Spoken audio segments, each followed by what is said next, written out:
পাহাড়ি গ্রাম থেকে উঠে এসে হয়েছেন শিরোপা জয়ের নায়ক। তার অসামান্য দৃঢ়তাই সাফ অনূর্ধ্ব-20 চ্যাম্পিয়নশিপের সেমিফাইনালে ভারতের বিরুদ্ধে আসিফ যেন সেদিন আর্জেন্টিনার বিশ্বজয়ী গোলরক্ষক এমিলিয়ানো মার্টিনেজের ভূমিকায় ছিলেন। আর আসিফের কল্যাণেই প্রথমবার বয়সভিত্তিক আসরের শিরোপা ঘরে তোলে বাংলাদেশ। এবারের আসরে মাত্র 2 ম্যাচ খেলে দারুণ নৈপুণ্যতার স্বাক্ষর রেখে দক্ষিণ এশিয়ার সেরা গোলরক্ষক নির্বাচিত হওয়া আসিফের জন্মস্থান খাগড়াছড়ির মাটিরাঙ্গার গোমতীতে এখনও চলছে আনন্দ উল্লাস। নেপাল থেকে দেশে ফিরে অবসর কাটান সবুজ শ্যামল গ্রামীণ জনপদ গোমতীর গড়গড়িয়া গ্রামে। নিজ গ্রামের ফুটবল প্রেমীদের সাথে ব্যস্ত সময় পার করে আবার ফিরে গেছেন ক্যাম্পে। যার হাত ধরে ফুটবলে হাতেখড়ি সেই বাবার গড়া একাডেমি নিয়ে বুক ভরা স্বপ্ন আসিফের। শৈশব থেকে ফুটবলের প্রতি মনন ও কৌশল রপ্ত করতে যে সময় আসিফ ব্যয় করেছে তার প্রতিফলন এখন পাচ্ছে পরিবার, এমনটাই দাবি সদস্যদের। ফুটবল প্রেমী বাবা সুলতান আহমেদের স্বপ্নও এখন অনেক বড়। আজকে এই সময়ের মধ্যে এসে আমার ছেলে সাউথ এশিয়ার শ্রেষ্ঠ গোলকিপার হয়েছে, আমার আর কোনো চাওয়া পাওয়ার নেই। আমি চাই, আমি মনে করি আমার আসিফের মধ্যে যা আছে অল্প সময়ের মধ্যে বাংলাদেশের নেতৃত্ব করতে পারবে, আমি বিশ্বাস করি। কারণ বাংলাদেশের ফুটবলের সাথে আমি ওতপ্রোতভাবে জড়িত। আমি জানি বাংলাদেশের ফুটবলের কি প্রয়োজন, তার অনেকটাই আসিফের মধ্যে আছে। আল্লাহ যদি ফেভার করে, আল্লাহ যদি পক্ষে থাকে, অল্প সময়ে সে বাংলাদেশের নেতৃত্ব করতে পারবে বলে আমি বিশ্বাস করি। সেমিফাইনালের অভিজ্ঞতা ও মার্টিনেজের সাথে তুলনা করা প্রসঙ্গে আসিফ নিজের সেরাটুকু দিয়ে দল ও দেশের জন্য খেলে যাওয়ার কথা বলেন। চান ভক্তদের ধারাবাহিক সমর্থন ও দোয়া। আফটার লং টাইম বাংলাদেশের ফুটবলে কোনো অ্যাচিভমেন্ট নেই। আমি যতটুকু জানি যে এই আন্ডার-20 বা 19-এও বাংলাদেশের কোনো শিরোপা কোনোদিন আসে নাই বাংলাদেশে, আমরাই ফার্স্ট।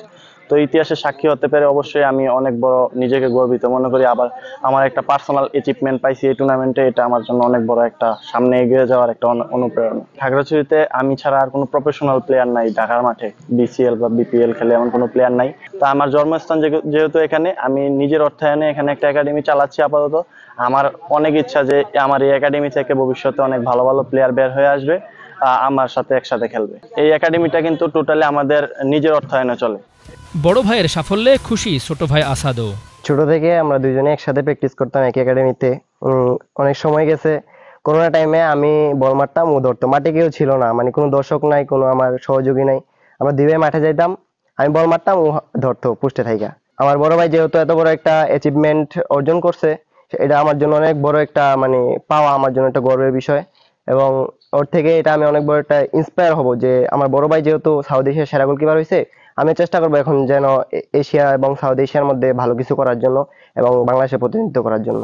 আসিফের মতো একদিন আরও জাতীয় মানের খেলোয়াড় গড়ে উঠবে পাহাড়ি জনপদ থেকে, এমন স্বপ্নে মাঠে ঘাম ঝরাচ্ছেন অনেকেই। ছোটকাল থেকে আমরা দেখে আসছি ওরা ভালোই খেলতেছে, আমাদের গুমতিতে অনেক ভবিষ্যৎ আছে, কিন্তু আমরা উপরে উঠতে পারতেছি না। যে আমাদের এখানে কোনো সরকারি কোনো সহযোগিতা পাচ্ছি না। আমরা সরকারি কোনো সহযোগিতা পেলে আমরা এখানে আরও কিছু করতে পারবো। আসিফ বাইরে দেখে ওনারা দেখে অনুপ্রাণিত হই, প্রতিদিন মাঠে আসি। আমরা এভাবে মনে করেন এখানে কোনো অনুদান আসে না সরকারি বা কেউ সাহায্য করে না, আমরা এলাকার পোলাপানি যা পারি ওইভাবে সংগ্রহ করে খেলি আর কি। পৃষ্ঠপোষকতা ও সঠিক পরিচর্যা পেলে আসিফ, মনিকা, ঋতুপর্ণা ও রূপনাদের মতো বাংলাদেশের লাল সবুজের প্রতিনিধিত্ব করতে পারবে পাহাড়ের আরও অনেক তরুণ তরুণী, এমনটাই বলছেন সংশ্লিষ্টরা। Bangla vision news desk.